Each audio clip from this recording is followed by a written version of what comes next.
Returning home from my trip was completely unexpected. I had originally planned to spend an extra day in Chicago, but my meetings finished earlier than expected. As I drove back, I felt relaxed, satisfied with having closed a major business deal. The familiar sights of the neighborhood gave me a sense of comfort, and I was excited to surprise my wife, Sonia. Little did I know, my life was about to change dramatically. When I pulled into the driveway, I saw a car that I knew well, my father's. It didn't seem odd at first, since I often asked him to check on Sonia when I was away. But as I stepped inside, the sounds coming from the upstairs bedroom immediately shattered my calm. In a moment, I understood that the favor I'd asked of him had turned into something far beyond what I'd imagined. Before they noticed me, I quickly snapped 7 pictures. David jumped off the bed, demanding I hand over the camera. Without a second thought, I reached behind and pulled out the tool I had concealed in my waistband, pointing it right at him. He froze, smirking as he said, "You won't do it." I aimed at his leg and pulled the trigger, forcing him to the ground in agony. "You did that to your own brother?" my father said in disbelief. "The only reason I'm not going to end you is because I don't want to deprive Mom of the pleasure of cutting your Johnson off." Sonia, my wife of 9 years, sat clutching a pillow, crying, "Please don't liquidate me." I ignored her and told my father, "I'm not sure what angers me more, your affair with my wife or the fact that you've done something with her she never allowed me to. Either way, I quit. You'll need to update the sign on the building from Dawson and Sons to Dawson and Son, or maybe just Dawson if that idiot bleeds out. No one seems to be rushing to call 911 for him." As I turned to leave, he called after me, "Where are you going?" "Over to your place to share my pictures with Mom." "Wait, Bobby, we need to talk." "You may feel the need to talk, but I sure don't feel the need to listen." As I walked out the door, he was yelling, "Bobby, for God's sake, talk to me." I ignored him, and as I reached my car, I shot out the right front and rear tires of his car with the 1911. Didn't want him speeding off to beat me to Mom. After driving a couple of blocks, I pulled over and called my mom. I preferred to give her the photos in person, but once 911 was called for David, the cops would likely be looking for me at my parents' house. When she answered, I told her I was sending her some pictures she needed to see before Dad got home. She had questions, but I told her I'd call later. I checked the time. Still had an hour before the bank closed. As I drove over, I thought about what had just happened. I'd come home a day early from a business trip and saw my father's car in the driveway. I didn't think much of it since I always asked him to check on Sonia while I was away. Of course, when I said to see if she needed anything, I didn't mean what was actually happening. As soon as I walked through the front door, the noises from the bedroom made everything clear. I went to the den, grabbed my .45 from the lockbox and tucked it behind my belt just in case. Then I pulled out my phone, turned on the camera, and headed for the bedroom. Sonia was on her knees with David, while my father was doing something she'd never let me do. Suddenly, it made sense why I was the only son who got sent away on business trips while David stayed behind. At the bank, I closed out all our accounts and cashed the 6 certificates of deposit from the safe deposit box. I walked out with just over $18,000. Then I went to the bank where the company's accounts were held and withdrew $15,000. Call it severance, though some might say it was embezzlement. But who's worried about that when I'm likely already wanted for assault with a deadly Colt? Before leaving town, I called David's wife, Cindy. She was on her way to the hospital to see David, and as soon as she heard my voice, she asked, "Bob, what is going on? Your dad said you shot Dave." I came home early and caught him with Sonia. I took pictures. When he tried to grab the camera, I shot him in the leg. I'm sending the pictures to your email. I'm sorry you had to find out this way, but you deserve to know. Take care. I hung up and drove out of town. 5 miles down the road, I pulled over, removed the battery from my phone to avoid being tracked, and kept driving. I'd get a throwaway phone later to keep the pictures safe. 2 days later, I arrived in Colorado and checked into a motel outside Denver. Out of curiosity, I called home using a track phone I picked up in Kansas. My father, if he wasn't dead, would still be at work. Mom answered on the 3rd ring. "Hello? Hey, Mom. Bob? Where are you?" Knowing the cops were probably looking for me, I lied. "Almost to New York." "Why in the world are you going there?" "Trying to put distance between me, Sonia, David, and Dad." "Did you really have to shoot David? He'll never walk right again." "He's lucky I didn't eliminate him. I figured Cindy might want that honor. She didn't liquidate him, but she did kick him out. That was harsh, sending her those pictures. I thought she had a right to know who she was married to. Same reason I sent them to you." It wasn't a surprise. I've known your dad's had affairs, but I overlooked it to keep the family together. But Sonia? I couldn't ignore that. I kicked him out and filed for divorce the next day. You should come back. I'll end up with most of the business and I need your help. How do you figure that? The business was started with money from my inheritance. My attorney says I'll get 60 to 65%, which will give me control. I'm going to need you. Are you going to run it as Dawson and Sons or Dawson and Son, with the son being me? Don't be like that, Bob. Dave is my son, too. If he's there, I won't be. I'll want to hurt him. You need to call Sonia. She wants to talk. But I don't want to talk to her, so I'll pass. You'll have to eventually. Divorce almost always requires some counseling. What divorce? I walked away from her. I'm not wasting money on a lawyer. Someday she'll want to be free and can handle it herself. Do you have to call her names? What else would you call a married woman having intimacy with two men on her husband's bed? Ho is pretty mild. Anyway, I just called to let you know I'm okay. I'll check in once a week. Love you. Bye. Nothing was mentioned about the $15,000 I took from the company account, so I guess they hadn't noticed yet. I spent a week in Denver exploring, and while it was a nice place and the mountains had some appeal, I decided it was too soon to settle down. I needed to keep moving to make it harder for anyone to track me. I stopped in Castle Rock for lunch at Tricocci's and called Mom to check in, but she didn't answer. On a whim, I called the business. Good morning, Dawson and Sons. How may I direct your call? Morning, Glenda. Is my mom there? Bobby, where are you? This place is falling apart. You need to come back. No, thanks. Is my mom there? I'll transfer you. Bob? Morning, Mom. How's New York? I'm already past that. I didn't like it much. I'm in Georgia now, thinking about settling here. You need to come home. I can't. I need time to process everything. If I came back now, I might do something I'd regret. Would you at least call Sonia? She's not doing well. She's in this mess because of her choices. She can fix it. I'm worried she might hurt herself. Like what? Self-destruction? It's possible. Well, that'd be quicker than a divorce. That's cold. Cold? Try coming home to what I did. Sonia's lucky I didn't shoot her, too. Don't mention her name to me again. I didn't raise you like this. Mom, do you remember who she was with? Talk later. I hung up, nearly throwing the phone in frustration. I couldn't believe she was still defending Sonia. I left Castle Rock and drove south on I-25. I had no clear destination, but for now, just moving was enough. Around 2, I stopped at a truck stop for gas and a quick meal. As I parked, there was a tap on my window. I looked over and saw a young woman standing there. I rolled down the window. Yes? She hesitated, glancing around nervously, then finally spoke. I'm hungry. I haven't eaten in 2 days. I'll give you a head for $20. I could tell she wasn't a professional. $20 wasn't what a pro would ask for. I hit the button to roll up the window, and she looked devastated, thinking I was rejecting her. But I got out of the car, locked it, and said, Come on, let's get you something to eat. I offered her my hand, and after some hesitation, she took it. I'm Bob. What's your name? Maggie. Maggie Toman. We didn't speak again until we were sitting in a booth inside. I know it's not my business, but what brings you to a truck stop like this? Before she could answer, the waitress came to take our order. Maggie asked for a burger and fries. That won't fill you up. Let's both get the steak dinner. Once the waitress left, I asked Maggie for her story.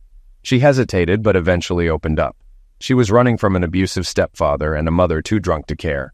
Her stepdad had been clear about his intentions, and her mom was too pilled up to stop him.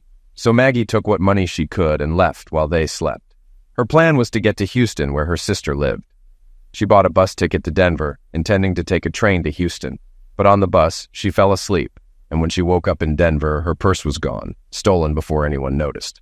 I asked why her stepfather hadn't acted on his threats, and she explained he didn't want to go to jail for being with a minor. A minor? How old are you? I turned 18 the day I ran. I was surprised. I thought you were older. Why didn't you just report him?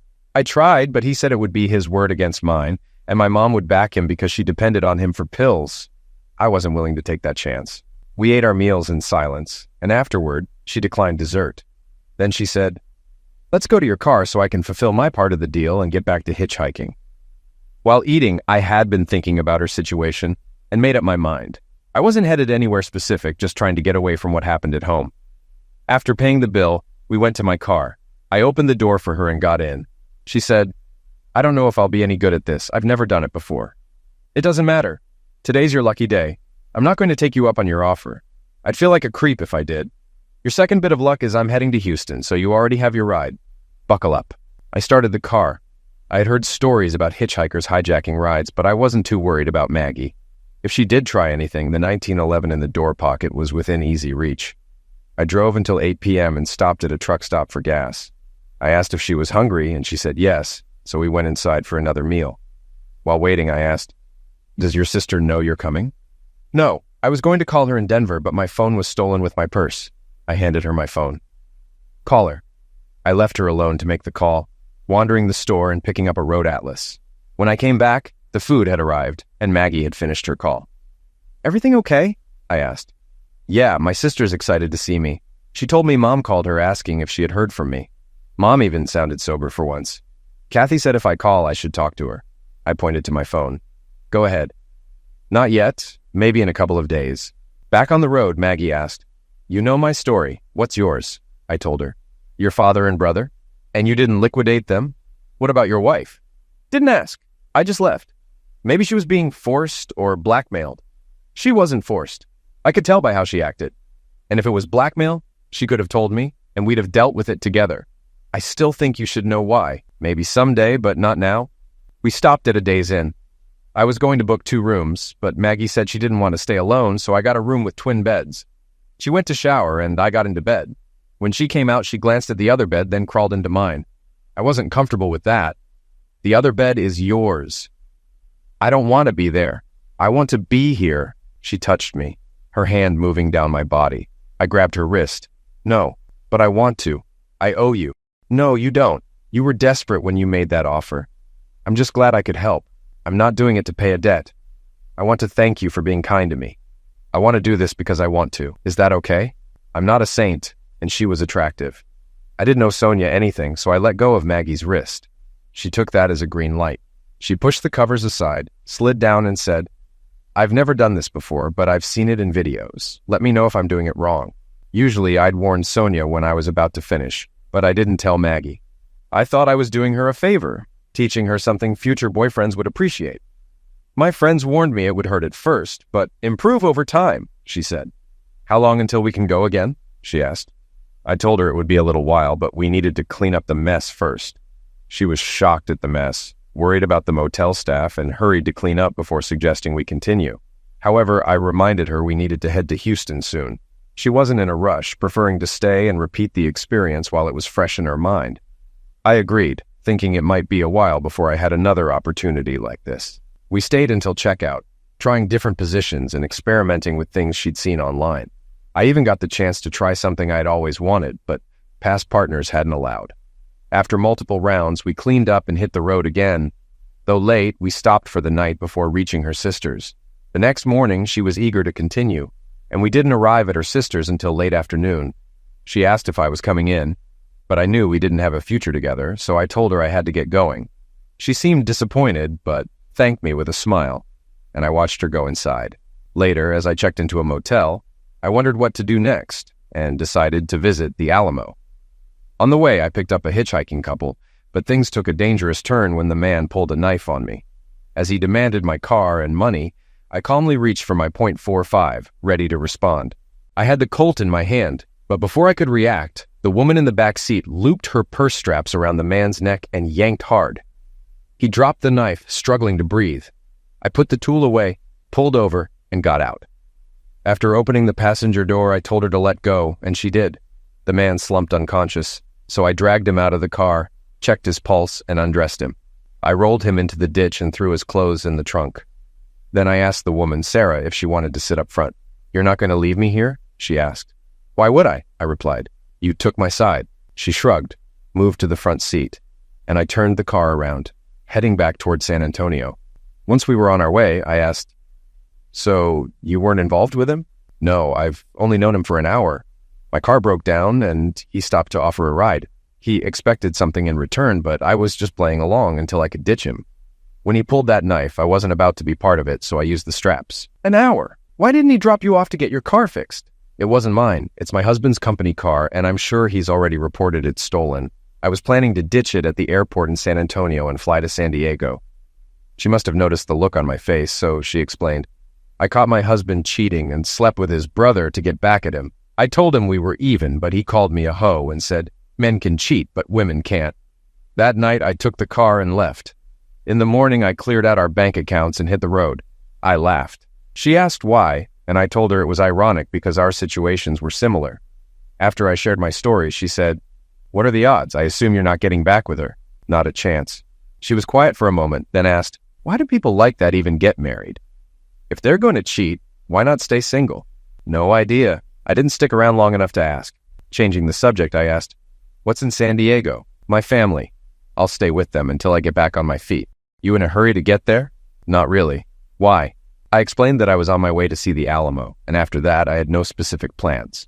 I suggested tagging along to San Diego since I'd never been there. She smiled. "Why not? I'd save on airfare, and Mom isn't expecting me at a specific time. Count me in." When we arrived in San Antonio, we got directions to the Alamo, had lunch, and then took the tour. Afterward, we explored the Riverwalk. I picked up a road atlas at a bookstore, and over dinner, I checked the best route to San Diego. It's about 1,500 miles, so it'll take us around 2.5 days. The book says 24 hours straight, but I've been taking my time driving around 600 or 700 miles a day. "Do you want to start driving tonight for a few hours or leave in the morning?" "I'm in no rush. Tomorrow works for me." After dinner, I found a motel, and as we pulled in, I asked, "Separate rooms or will one with twin beds work?" She grinned and said, "One room, one bed. I'm not done getting even with my soon-to-be ex yet." I smiled back. "You got it." Her husband was a fool to cheat on her. She was incredible. She was nearly insatiable, and once we started, she didn't want to stop. We had lovemaking in different positions, and after we were both completely spent, we showered together, which led to another round. By the time we finished, I was exhausted. It took us 6 days to drive the 1,500 miles to San Diego. We arrived at 6 p.m. on a Saturday, and I asked for an address. "Not tonight," she replied. "I want one more night with you before we part ways. I'll call my mom and let her know we'll be there tomorrow." After I checked us into a motel, she called her mom while I took a shower for privacy. I wasn't surprised when she joined me. Things heated up, as expected, leading from the shower to the bed. She looked at me and asked, "Ever tried bum stuff?" "I have." "I haven't. My husband always wanted to, but I thought it was too much. But now, I want to try it with you." "Why now?" "I want to give you something I never gave him. Someday, I'll tell him how much I enjoyed it." "What if you don't like it?" "Doesn't matter. I won't tell him that." She did enjoy it and wanted to do it again and again. We arrived at her mom's house at 6 p.m. the next day. She looked at me with a sad smile. "I'd invite you in, but it'd be awkward. Mom said my husband is here to ask me to take him back. Will you?" "I don't know. I do love him, but I left because he wanted a divorce. If you want me to stay, I will." Tempting, but it's too soon for me to decide. She handed me her number, kissed me deeply, and left. I was tempted to call her back, but instead I drove away. Later, I checked into a motel and had a bite to eat. I called my mom, but my dad answered, so I hung up. It was odd because Mom had said she kicked him out. On a whim, I called Cindy. "Hey, Cindy, it's Bob. What's going on? I called home and my dad answered. Your mom let him come by to get his stuff. She's staying with your aunt for the weekend. How about you?" "I filed for divorce. Dave's gonna fight it, but I told him to waste his money if he wants." "Did you know he and your dad moved in with Sonia?" "I didn't. But I don't care. They all deserve each other." "Amen to that. When are you coming back?" "I'm not. I don't want to end up in jail." "Why would you say that?" "Because I shot David." "No, you didn't." "Of course I did. Your dad and Dave told the police it was an accident. They said Dave shot himself while showing Sonia how to use that Colt you bought her." "How did they pull that off?" "Your dad fired a shot in the yard, then staged the scene. The police believed it."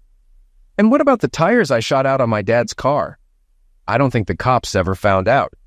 "Why did they cover it up?" "Your dad said the business couldn't handle a scandal. Dave wasn't happy. He wanted to nail you, but your dad stopped him." "I'm still not coming back. At least not soon. If I see my dad or Dave, I'd want to hurt them." "Your mom needs you, Rob. She needs help with the business. She's got David. He's useless. Now that your dad's not covering for him, it's obvious." She was right, I knew it, but I didn't care. If my dad didn't, why should I? "How are you holding up? You know how I am. You're probably dealing with the same mess." "I'm sorry for dragging you into this." "I'm glad you did. You saved me from becoming a single mom." After the call, I thought about what Cindy said. It didn't match up with what my mom told me. According to her, Sonia was desperate to talk to me, maybe even destructive. But how could she be, while letting those two losers move in? I shook my head. Unbelievable. I woke up to the sound of yelling outside. Looking out the window, I saw a man push a woman hard enough to knock her to the ground before speeding off in a car. I quickly pulled on my pants and went outside. "Are you okay?" I asked, as she sat there crying. "No, I'm not," she sobbed. I helped her up and asked which room was hers. "We don't have one. We already checked out. You can wait in my room if you want. He's not coming back. I'm stuck." "It can't be that bad. I've only got $40 and I need to get back to St. Paul." "St. Paul, Minnesota?" "Yeah." I paused, thinking this might be her lucky day. "I'm heading to Minneapolis, which is close. Want a ride?" "Seriously?" she asked, surprised. "Yeah. How do I know you're not dangerous?" "Take my driver's license and car plate number. Call someone and give them the info. If anything happens, they'll know who to find." After a moment, she asked, "Are you going to try anything?" "I won't, but if you do, I won't stop you." "Pinky swear," she said, holding out her hand. We hooked fingers and I noticed her wedding ring. I figured I'd learn her story on the drive to St. Paul. I introduced myself as Bob, and she told me her name was Mary. We grabbed breakfast at IHOP, where she told me a bit about herself. She was 31, married with no kids, and worked as an office manager at a law firm in St. Paul. "Was that your husband who left you?" I asked. It was, "Are you sure he won't come back?" His last words were, "Forget you. I'm glad he's gone. I'll be filing for divorce as soon as I get back." I was curious but didn't press. I knew I'd hear more during the 2,000-mile drive. She asked about my story, and I shared it, receiving a similar reaction to what I'd heard before. "Your father and brother did all that, and you didn't eliminate them. They weren't worth it. Are you going to divorce your wife?" I'm still undecided. "Seriously considering staying with her?" "No, but I might just wait and let her be the one to file. No sense in paying for it myself." After breakfast, we hit the road. I asked if she was in a rush to get home. "Not really," she said. 3 days sounds fine." We drove in silence for a while, with her reading a book and me humming along to oldies on the radio. A couple of hours later, she put her book down and said, "I feel like I need to tell you what happened." I turned off the radio and she started explaining how she and her husband, Jake, had gone to Mexico and met up with old friends. One night, she drank too much and passed out. When she came to, she saw Jake with another woman, Nancy. The next morning, unsure if what she'd seen was real, she didn't mention it. But on the drive home, she brought it up, and Jake didn't deny it. Instead, he attacked her verbally, blaming her for not being good in bed. When she said she'd talk to a lawyer, he left her at the motel. We stopped for the night, and I asked if she wanted separate rooms. "No," she said. "I trust you." I wasn't sure I could trust myself. She was a beautiful woman. The room had twin beds. After she showered, I was already in bed. I said, "Good night," turned over, and fell asleep. I'd left a wake-up call at the desk, and when the phone rang at 7 in the morning, it woke me up. It woke Mary up as well, and she jumped out of bed, running to the bathroom. I sat on the side of the bed, watching her go, stunned. The toilet flushed, and she came back into the room. My body reacted instantly as she returned, and she noticed the look on my face before saying, "I should have waited for you to use the bathroom and put something on after. I'm just used to sleeping unclothed and walking around in the morning without thinking how it might affect you. I wish I had a camera to capture the moment of being in the presence of a goddess," I joked. She laughed and started getting dressed while I went to the bathroom. We had breakfast at the Village Inn, then hit the road.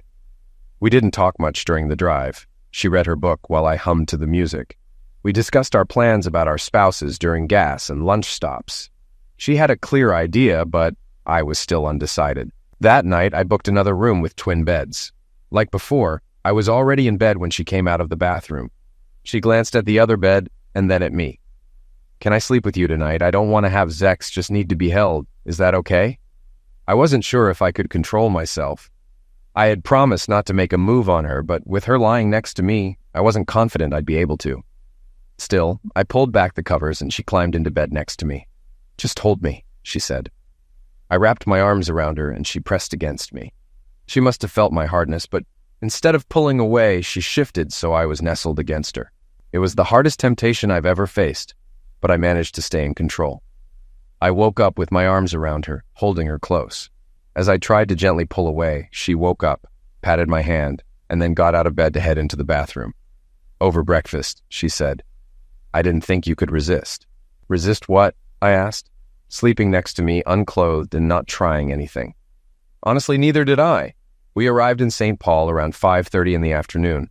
I asked for directions, and she eventually said, "Turn in here." "Here?" I asked, noticing the Best Western sign. Yes, I want what I didn't get last night. I expected it and wanted it, but I didn't think you'd actually ignore an unclothed woman in your bed. I know you said you wouldn't make a move, but I didn't think you'd really hold back. Didn't you see me getting unclothed as a signal? No, you said you wanted to be held, and I believed you. Well, I'm coming after you now, and I'm not going to run. I couldn't understand why her husband cheated on her because she was incredible. She wore me out with her energy, wanting more after each round. No matter what she did, I couldn't keep up anymore. When I asked if she wanted to leave, she said, "No, I'm staying right here. I'm going to snuggle up to you and try for one more round in the morning." She cuddled up and we fell asleep together. In the morning, I woke up to her being very intimate with me. After breakfast, she gave me directions, and by noon, I arrived at a ranch-style house with a large front yard. She reached for the door and said, "Come on in." "I'm not sure I should," I replied. "Why not?" "I'm not great with confrontations." "Confrontations? Oh no, this is my sister's house, not Jake's. He's not welcome here." I went inside and met her sister Julia, her niece, and her niece's boyfriend. Mary explained what had happened in Mexico and San Diego, and Julia said, "I've always told you your husband was no good." During the conversation, it came up that I was from Michigan. Mary pushed me to share my story, and I got a lot of sympathy. Julia then asked if I was heading back to Michigan and said it was too bad I wasn't, as her daughter and boyfriend were going to the University of Michigan and could have ridden with me to save on airfare.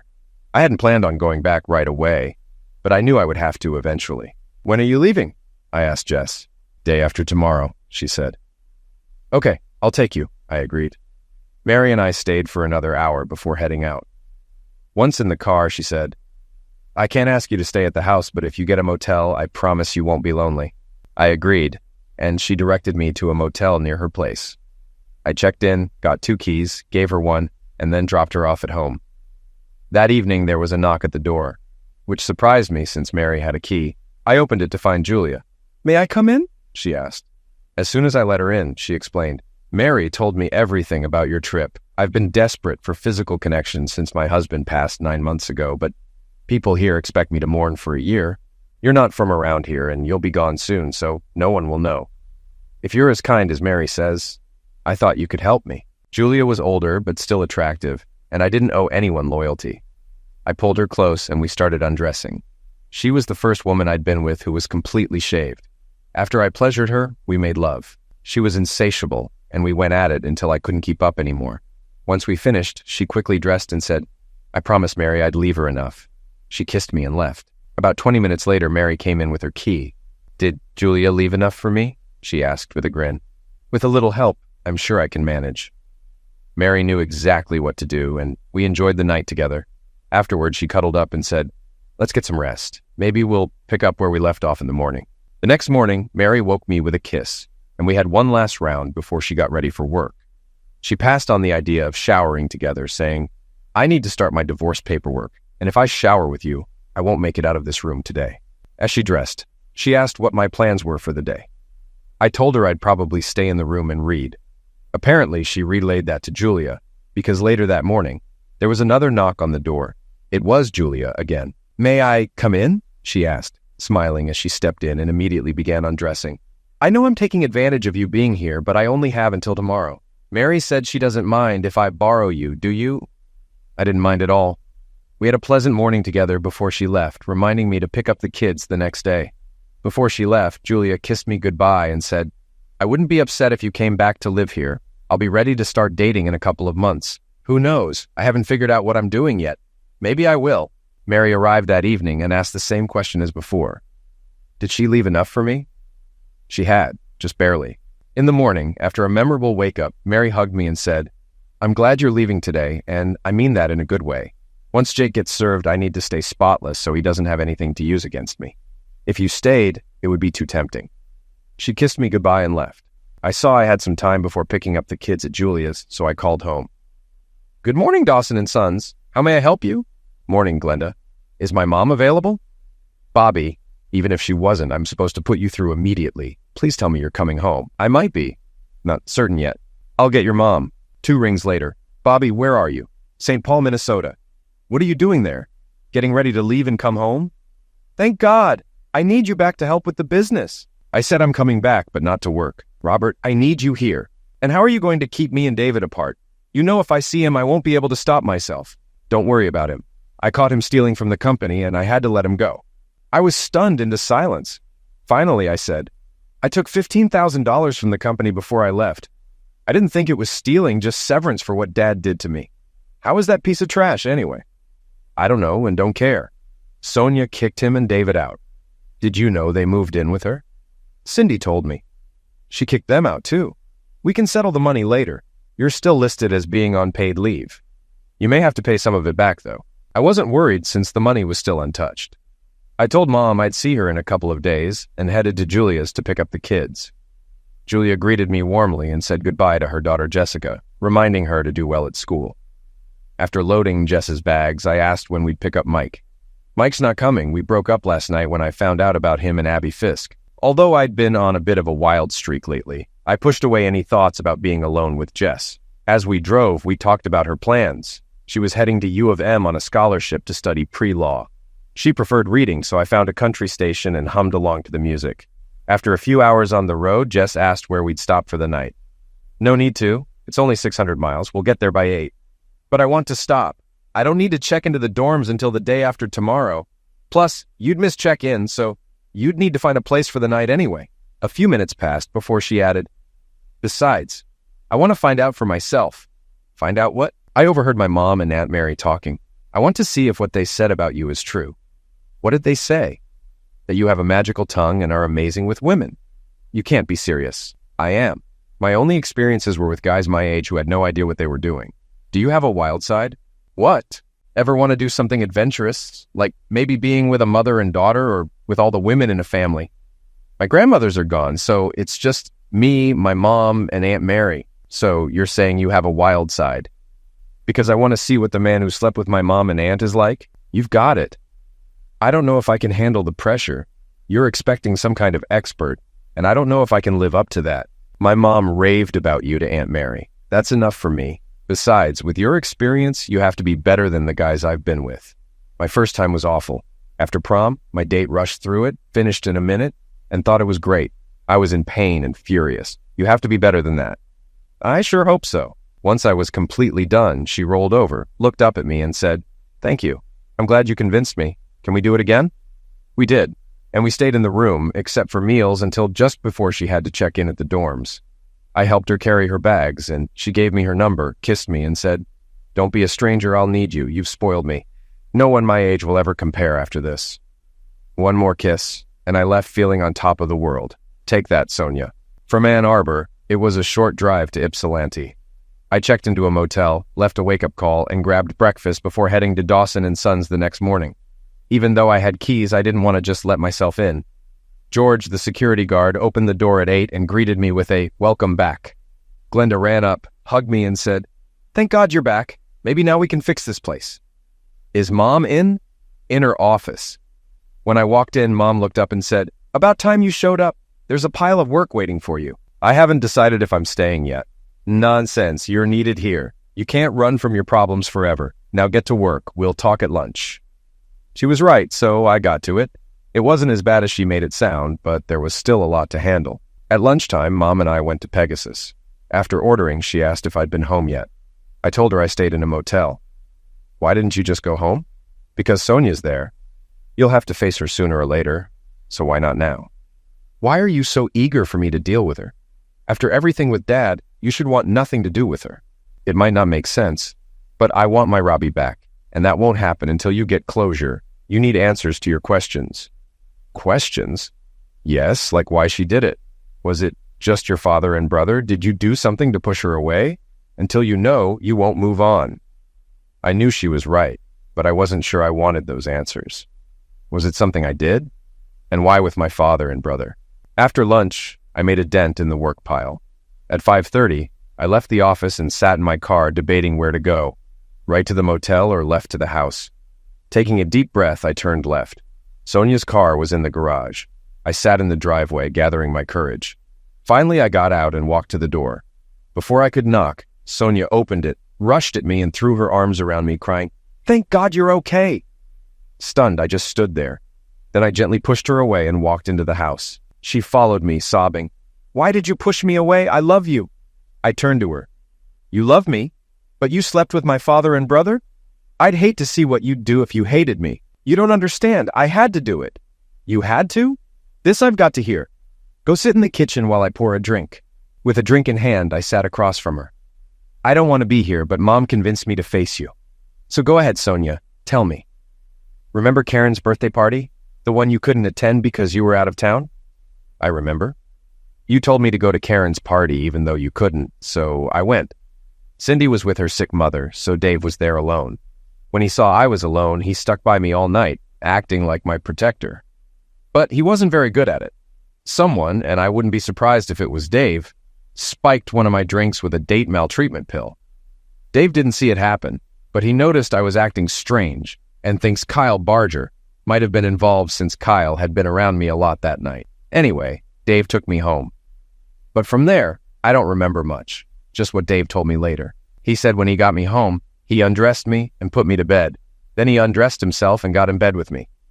He admitted he had always wanted me and saw this as his chance, thinking I wouldn't remember it in the morning.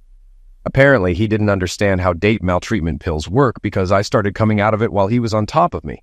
As I became aware, my body was already fully involved. By the time I realized what was happening, I was already deep into it, and I was reacting just like I would during normal lovemaking.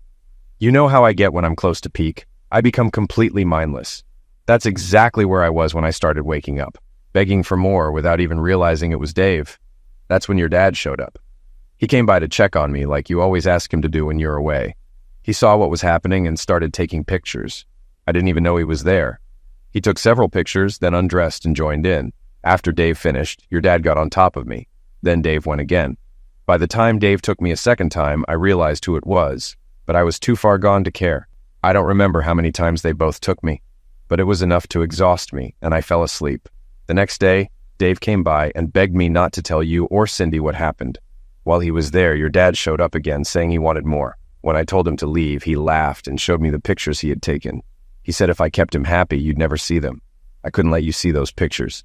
They didn't show a woman being taken advantage of. They showed someone who looked like they loved it. I should have trusted you and told them both to get lost, but hindsight is 20/20. How many times? I asked. Every time you went on a trip. I stared at her for a moment. Karen's party was 7 months ago, and I've been on at least a dozen trips since then. I paused, thinking. More than a half dozen. 9 trips, counting that one. She looked away, and in that moment, I knew. I don't know how, but I just knew. Sonia, you kept doing it because you liked it. You never came to me to explain what happened or trusted me to believe your story. She looked at me with an expression I'd never seen before and said, No, I didn't just like it. I loved it. I wanted even more, but I couldn't risk it when you were home. I really thought that if I only did it when you were away, you'd never find out. I loved it, but I love you and didn't want to lose you. Were David and my father the only ones? No, 3 times your dad brought 3 other guys. Great, so you did gangbangs. You slept with 9 men, and I bet you loved that too. I did, but it wasn't 9. It was the same 3 each time. Do I know them? Are they people I see who'll be laughing behind my back? No, I think they were just customers your dad wanted to show a good time. I don't get it, Sonia. You say you love me, but you did this. For 7 months, my father and brother laughed at me behind my back. They treated me like a fool. And now 3 customers I deal with every day are secretly mocking me too. You love me, yet you did this? You could have told me if I wasn't enough in the bedroom, I would have worked to be better. It's not about you, baby. You satisfy me every time. It's about quantity, not quality. When you're done, you need time to recover, but I can keep going and going. It's just how we're built. Put 5 guys and a girl in a room, and you'll find 1 guy with her, another waiting to get hard again, and 3 more waiting their turn. But if you put 5 women with a guy, they'll all be watching him, waiting for him to be ready again. It's biology. There was no love in it. I don't even like your dad or brother anymore. They're both jerks. And yet you let them move in with you? They had nowhere else to go, and in a way, I felt responsible. I could have stopped it after the first time, but I didn't. I let it happen. And because of that, we got caught. When they moved in, I told them there'd be no more intimacy. I didn't know if I could ever win you back, but I knew there was no chance if I kept up with them. One night, they tried to get me drunk, but I caught on. I raised the tool toward my dad, making it clear I wasn't afraid to use it. You thought you had a chance of getting me back after all this? After I saw everything with my own eyes? I had hope. I know we see it differently, but aside from the shock of finding out, did it really hurt you? You got all the love and attention you could handle. I never said no to you, and most of the time I came after you. That's not true. You've said no plenty of times. When? Every time I wanted to try bum stuff, you shut me down. But my father didn't have any problem with it. I didn't give it to him willingly. He and Dave took it when I was pilled, and I found out I liked it. After that, you never asked for it again. I thought about suggesting it, but I figured you'd get suspicious since I'd refused so many times before. I was waiting for you to ask again, but you never did. She paused, then said, "Now that we're talking about it, maybe it could be a great welcome home gift." "Maybe, but I'm not coming home." Her face fell. "Why not? Why would I stay with a woman I know I can't satisfy? A woman who'll always want more than I can give?" "I never said that. You've always satisfied me. I don't need more than you can give me. Yes, I found out I liked more, but I don't need it. What I need is you. If you have to get even with me, go find someone else for payback. But please, please come home to me." I reflected on everything that had happened and decided to keep quiet. I admit I was tempted to take her up on the welcome home gift, but that never happened. Before anything could, the front door burst open and my brother David stormed in with a cane in one hand and a Colt in the other. "I've been waiting for you, you jerk. I'm going to take out your knees and see how you like it. I'm your brother. How could you do this to me?" "What? Did you expect a medal for sleeping with my wife? I should have killed you." "Shut up," he shouted, pointing the tool at my knees. Before I could react, Sonia screamed, "No!" and threw herself in front of me just as David fired. Both of us were stunned, but I recovered first. I tackled him, knocking the tool out of his hand and punched him several times. He fell to the ground and I grabbed the tool, hitting him in the head with it. Then I turned to Sonia, who was bleeding on the floor. I called 911 and rushed to get a towel to try to stop the bleeding. She looked up at me, gasping, "Don't leave me. Please don't leave me." The EMTs and police arrived shortly after, and they called another ambulance for David. Apparently, I had hit him too hard. He kept coming to while I was trying to help Sonia, so I had to knock him out again, about 6 times in total. It was chaos for a while. Sonia was bleeding, David was down, and I was the only one still standing. After explaining everything to the police and playing them the recording I had made on my phone, they believed my story. But shortly after they left, I got the call. Sonia had died in the ambulance on the way to the hospital. I struggled with it. Her actions had shown me how much she cared, and if she had survived, I might have given our marriage another chance. The whole thing made the news. About a week later, Jess showed up at my house, giving me a hug and asking, "How are you holding up?" "Just barely. What brings you here?" "I saw what Mom went through when she lost Dad. I thought you might need someone too. We shared something special, and I thought maybe I could help." We spent the next 5 months together, before she ended it telling me she'd met someone and needed to move on. David's trial came almost 8 months after everything happened. He tried to claim it was an accident, but no one believed him. He was sentenced to 20 years to life. On the day of his sentencing, Cindy called me with a favor. She wanted me to take her to bed so she could tell David. I didn't see a reason to say no, so I did. She wore me out, then went to visit David the next day and told him. Instead of getting angry, he just sat there and cried. A week later, Cindy came back and asked, "I could use a friend with benefits. Know anyone who might be interested?" We spent another 4 months together before she got a promotion that took her to Dallas. I was sorry to see her go and even considered moving with her, but she talked me out of it. "I like you, Rob, but I don't love you. I need to find someone I can love. I'm starting a new life in Dallas, and I hope to find what I need there." My father tried multiple times to reach out, but I refused to speak to him. When he died of a stroke, I went to his funeral and made a public spectacle by urinating into his grave as they lowered his coffin. Later, I learned from my mom the names of 3 customers my father was close to. I couldn't be sure they were the ones who had been with Sonia, but in my mind, I decided they were. I didn't physically harm them, but I did mess with them through the business. They ended up paying more than other customers, and they missed out on quantity discounts. It wasn't much, but I needed to do something. I know it was petty, but I couldn't help myself. Maybe it was all in my head, but I felt like I saw a smirk on their faces when we spoke. Whatever, I'm only human. And like most people, I had a need to get even. Maybe I was wrong, but it made me feel better.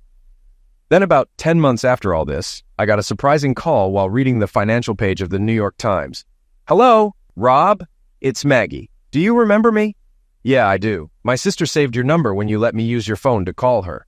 "I remember. Well, she insisted I make this call. Believe me, I didn't really want to, but she said you deserve to know." "Know what?" You're a father. You have twin sons. You've got to be kidding me. I'm not. You're the only person I've ever been with." There was a pause before she said, "I'm not asking for anything. I only called because my sister thought it was the right thing to do." 36 hours later, I was knocking on a door in Houston, ready to start a new chapter. It's been years since that day I stood on the doorstep in Houston, ready to face the life I had never expected. Time changes things in ways I never could have predicted. I learned that in some strange way, fatherhood suited me. It gave me something real to hold on to, something that wasn't tainted by betrayal or lies. Maggie was wary at first, but I proved to her that I was committed to being there for the boys. We didn't try to force anything between us, but we managed to create a life together, one built not on passion or love, but on something far more dependable: respect. Every so often I think about the people I left behind, the graves, the courtroom dramas, the half-hearted goodbyes. They're like ghosts that linger, but they don't haunt me anymore. I did what I had to do, and I've made my peace with it. My father's betrayal, David's pathetic attempts to drag me down, Sonia's lies, they don't define me. They were chapters in my life, yes, but they weren't the whole story. My mother, surprisingly, ended up doing just fine. She took control of the business, and with me gone, she cut all ties with the family's old connections. Sometimes I think she blames herself for what happened, but she's moved on in her own way. She even remarried, a man I've never met. She's happy, or so I'm told. I don't visit much. We talk and it's civil, but I haven't felt the need to return home. There's nothing left for me there. As for Cindy, I heard she finally found someone who treated her right. We exchanged a few messages over the years, but we both knew that what we had was fleeting. She was always smarter than me when it came to emotional matters. She saw the end long before I did. I wish her well, but we've moved on to separate lives. Maggie's boys, my boys, are the best thing that ever happened to me. Watching them grow, teaching them right from wrong, and making sure they never repeat the mistakes I made. That's what keeps me grounded. Every time they laugh, every time they run to me after school, I know I've done something right. It's ironic, really. I spent so many years trying to escape my past, and here I am, shaping a future for two kids who saved me from becoming the man I hated. I'm not proud of everything I did, but I don't regret it either. I've learned to live with the choices I made. Life doesn't give you neat endings or happy resolutions. Sometimes you just survive, and in that survival, you find a new purpose. For me, that purpose wasn't revenge or getting even. It was learning how to move forward, to be better, even when the past tried to drag me back. In the end, I became someone I could live with, and that's more than I could have hoped for.